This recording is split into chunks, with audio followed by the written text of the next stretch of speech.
Ke-46, si seksi. Dagu yang kuat dan hidung yang kokoh. Alisnya yang suka bertaut kalau sedang serius, ngambek atau marah. Tapi yang paling penting dan berpengaruh adalah dada bidang ini. Yang kokoh, kekar, hangat dan kadang ada empuknya. Ya palingan pas dia sedang rileks jadi empuk. Entahlah. Kenapa baby beranggapan kalau dada Hamad lebih empuk dan nyaman dibanding bantalnya sendiri. Ia selalu memilih tidur di atas dada Hamad dan menjadikan pria itu guling pribadinya. Sudah pasrah pria itu rupanya diumek-umek oleh istrinya. Baby, ayo bangun. Sebentar lagi subuh. Ucap pria itu yang tak bisa bangun karena tubuhnya sudah dililit oleh kaki dan tangan baby. Hem. Baby hanya bergumam tak jelas. Malah mengeratkan pelukan dan pegangannya juga. Ia merasa belum cukup tidur. Jadi sulitnya untuk membuka mata, yang ada malah tambah pules. Ayo beb, sholat yuk. Ucapnya lagi. Mengelus punggung baby yang sudah berpakaian tapi tak memakai dalaman. Ia ingat betul semalam keduanya belum mandi junub semuanya. Hanya bersih-bersih dan wudhu. Lalu tidur. Saking lelahnya. Iya kamu aja duluan. Balas baby masih enggan membuka matanya. Gimana mau duluan? Lah kamu lilit begini. Keluhnya lagi. Tapi bukannya baby melepas pelukan itu. Malah tambah erat. Mana bisa Hamad bangkit kalau tambah erat gini pelukannya. Iya. Gumam baby. Tapi ia malah memasukkan kepalanya ke ceruk leher suaminya. Tambah nimpah Hamad. Napas baby yang hangat dan harum tubuhnya yang menyeruak malah membuat Hamad salah fokus. Yang ada bisa lanjut cocok tanam sekarang. Bahaya. Gak sholat subuh nanti. Baby yang tambah lama tambah gelap ini. Cuma satu jalan keluarnya. Dan Hamad tahu itu. Ia memasukkan tangannya yang besar itu dari bawah ke dalam dasarnya. Tangan itu merambat dari bawah ke atas. Lalu naik terus sampai tiba ke leher, baru merambat menuju telinga. Sudah pasti. Ini sudah 100% yakin. Baby langsung memekik dan meloncat. Kaget. Sambil memegangi telinganya. Apaan itu? Keluhnya panik. Tangan. Kamunya gak bangun-bangun. Sholat. Jawab Hamad kini akhirnya bisa bangkit. Baby lemas lagi, duduk di lantai dan memeluk kedua lututnya. Merem lagi. Ia masih ngantuk, lelah dan tak sanggup bergerak. Terlebih mandi dini hari begini. Ngebayanginnya aja udah bikin merinding. Walau di sini bukan area super dingin. Tapi mandi jam segini sama aja dinginnya kayak es batu. Hamad berdiri dan menyiapkan handuknya lalu membawanya ke kamar mandi. Setelahnya baru ia kembali dan menggendong baby. Membawanya bridal style ke dalam kamar mandi. Mandi? Gak bisa sholat kamu kalau gak mandi sekarang. Ucapnya datar. Enak aja dia main bawa baby ke kamar mandi. Ia lalu diletakkan di lantai kamar mandi yang masih kering. Ya walau masih kering tetap aja dingin. Baby bergidik dan mau ngabur keluar. Tapi kadung dijegat lagi sama Hamad. Mandi. Baby. Dingin mas. Kamu aja deh. Baby sekali lagi ngabur. Mandi baby. Nanti aku keramasin loh ya. Ancamnya. Yang ada baby merengut mendengarnya. Ia menepuk dada Hamad kesal. Kamu sih? Malam-malam. Lama banget lagi. Kan Jeti gak bisa mandi malam. Kalau udah mandi malam kan bisa. Enak paginya. Baby ngeroweng gak ketulungan dan si pak suami hanya cengengesan gemas. Pada akhirnya Hamad yang mengurus baby. Ia yang mengeramasi baby dan mengurus urusannya. Ia yang memerintah dan meminta baby menyelesaikan urusannya. Sampai keduanya selesai dan sudah memakai handuk masing-masing. Tapi aku kedinginan mas. Lengeknya kepada sang suami. Ya mesti aja beb. Aku juga, udah pakai baju. Ucapnya sabar. Mengambil handuk bersih lainnya untuk rambut baby. Baby memakai bajunya. Baju bersih yang memang ia simpan di dalam lemari milik Hamad. Lengkap mulai dari dalaman. Gamis sampai ke kerudungnya. Ada semua. Lalu ia bersiap dengan mukena. Ya walau ada Hamad di dalam kamar mandi tadi bersamanya. Keduanya sama-sama berwudu dan setelah itu tak mau saling sentuh. Biar sekalian sholat habis ini. Dan benar saja. Hamad sudah bersiap di atas sajadahnya. Gini nih. Resiko punya suami Ustadz. Getol bener. Batin baby. Ia duduk dan bilang sudah siap. Semua rutinitas berlangsung seperti biasa. Mereka sholat lalu setelahnya baby ke pondok. Bersiap masuk sekolah. Semuanya menanti pengumuman kapan sidang putusan Dijah keluar. Dijah juga sudah harap-harap cemas. Ternyata menunggu sidang terakhir itu lama juga. Baby sampai sudah selesai ujian dan belum kunjung ada hilal kapannya. Hari ini hari terakhir ujian. Dan baby langsung menuju rumah Pak Kiai untuk menemui Dijah di sana. Semua penghuni asramanya sudah tahu kalau Dijah ada di sana. Jadi tak ada lagi pertanyaan. Kenapa baby sering sekali ke rumah Pak Kiai? Kabar pernikahan Dijah yang bermasalah sudah menyebar. Entah siapa yang nyebar. Yang jelas semuanya sudah tahu dan tahu juga kalau Dijah ada di sini. Yang jelas baby yakin, bukan dia yang bicara. Assalamualaikum, Jah. Baby masuk ke dalam kamar Dijah dan melongok terlebih dahulu. Mendapati temannya itu sedang duduk di kasur dengan mata terpejam. Jah. Ya, Dijah. Sementara yang dipanggil seperti tidur tapi kok gelisah. Wah, ini mimpi buruk jangan-jangan. Baby membangunkan Dijah dan mendapatinya ngos-ngosan sendiri. Istighfar Jah. Istighfar. Ucap baby menenangkan sambil mengelus pundak Dijah pelan. Ya Allah Beb, untuk kamu bangunin. Aku tadi mimpi dikejar Mas Marzuki. Keluh Dijah mengusap wajahnya yang pucat itu. Mimpi aja itu Jah. Mimpi doang. Apa dia bikin aku begini ya Beb? Bikin aku gak enak makan. Tidur selalu kemimpian. Dan gelisah hidupnya. Apa dia yang buat ini semua ya? Aku makan gak pernah enak. Tidur gak pernah nyenyak. Dan yang ada aku tambah capek. Keluh Dijah lagi. Sabar ya Jah. Kalau ini selesai, insya Allah kamu udah gak ngalamin ini lagi.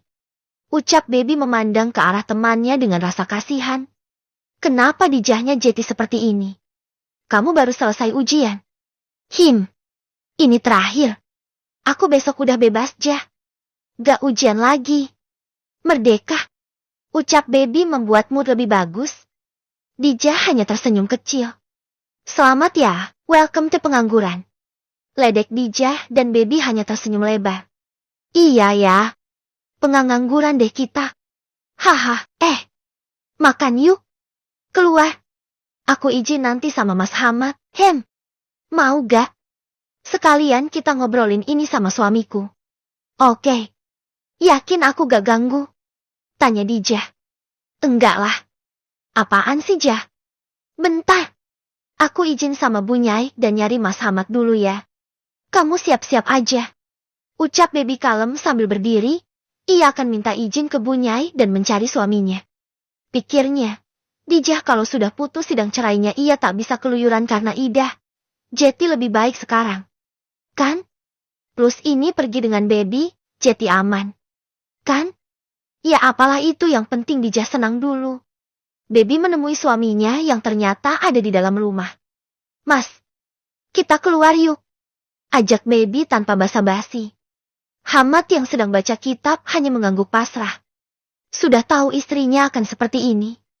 Karena sejak kemarin baby selalu mengeluh bosan belajar dan jenuh ujian terus. Aku siap-siap dulu. Baby yang nyinyir kuda. Menutup pintu rumah itu. Sekalian aja nanti perginya bareng Hamad ke rumah Pak Kiai buat jemput Dijah. Sekalian minjem mobil. Hehe. Ia duduk dengan kalem di atas kasur. Dan memperhatikan saja pria yang lebih tua darinya itu berpakaian. Pria yang tinggi dan bertubuh sedikit berisi, yang wajahnya tegas, ketus dan kadang lebih banyak galaknya daripada senyum-senyumnya. Ia senyum-senyum sendiri. Kok bisa guru galak itu jadi suaminya ya? Heran juga takjub. Ternyata di balik wajah ketus itu dia bisa juga manis, lembut dan pengertian dengan kelakuan absurdnya. Kenapa? Kamu senyum-senyum? Ngelamun corok ya? Tanya Hamad melepas gamisnya dan menggantungnya di gantungan baju. Hamad yang kini hanya memakai sarung dan kaos dalam. Kini mengambil kemeja dan celana bahan warna hitam. Cuma ngebayangin. Kok bisa ya orang galak ini jadi suaminya seorang baby? Hehehe. Ia berdiri dan mendekati Hamad. Ia memakaikan kemeja itu dan mengancingkannya sambil tersenyum lebar. Badannya saja besarnya kayak gini, mau mengancing-kancing yang teratas saja baby mesti berjinjit. Ia terkikik sendiri dengan tubuh suaminya ini. Wajahnya yang ketus sekarang terlihat aneh. Karena menahan senyum. Lagian senyum aja ditahan sih. Terus? Maunya gimana? Maunya aku gak galak gitu.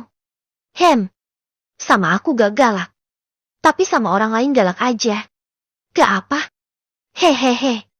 Balasnya kini merapikan kemeja itu karena sudah terpasang rapi. Baby mendongak.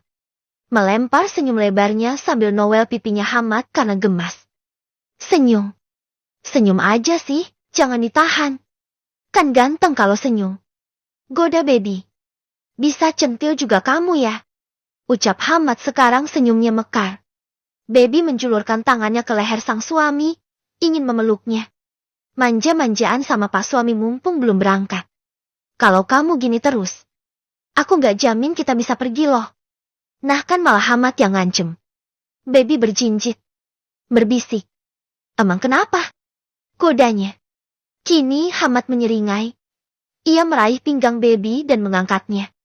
Sampai baby digendong seperti bayi koala. Hamad menopang pinggangnya. Aku buat kamu meremelek nanti. Goda Hamad sambil menggigit puncak hidung baby. Ya menggendong baby sih bukan urusan sulit. Tubuhnya yang mungil dengan sedikit lemak itu urusan mudah untuk Hamad. Mau diminta gendong seharian juga ia sanggup. Jangan. Kita kan mau makan di luar. Ucap baby manja. Makanya jangan centil-centil kalau mau keluar. Nanti aku hilaf jadinya malah batal pergi. Iya deh. Ayo. Ajak Dijah ya. Kasihan dia mas. Sekalian konsultasi. Dia bilang dia takutnya si Marzuki itu yang buat dia kaya sekarang. Dijah itu selama ini mas kalau tidur seperti orang diteror. Makan gak pernah enak. Bawaannya was-was terus. Makanya aku ajak keluar. Buat pengalihan. Aku gak masalah. Ya baiknya ditemani orang sedang begitu. Lalu insya Allah nanti berhenti sendiri teror itu. Begitu cerai. Kan mesti nanti diminta talak suaminya. Otomatis pisah sendiri. Ya aku gak bisa nyimpulin bagaimana. Soalnya aku gak tahu apa yang dilakuin suaminya itu.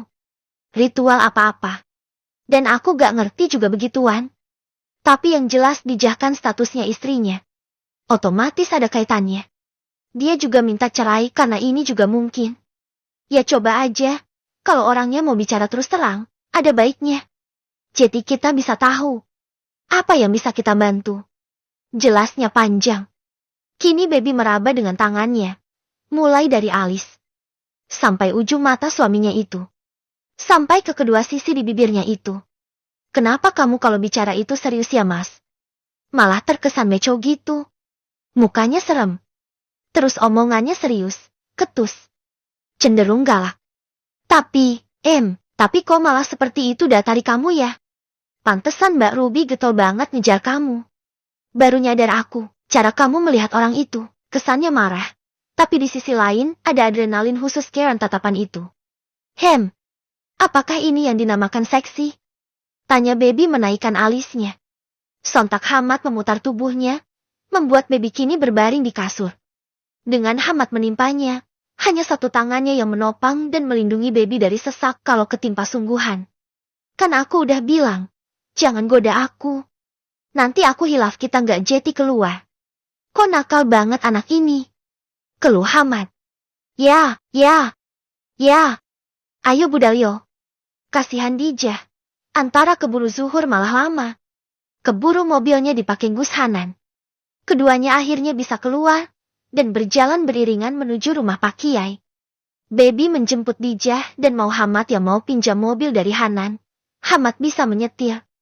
Tapi yang gak sejago Hanan yang memang sudah tinggi jam terbangnya urusan nyetir-nyetiran.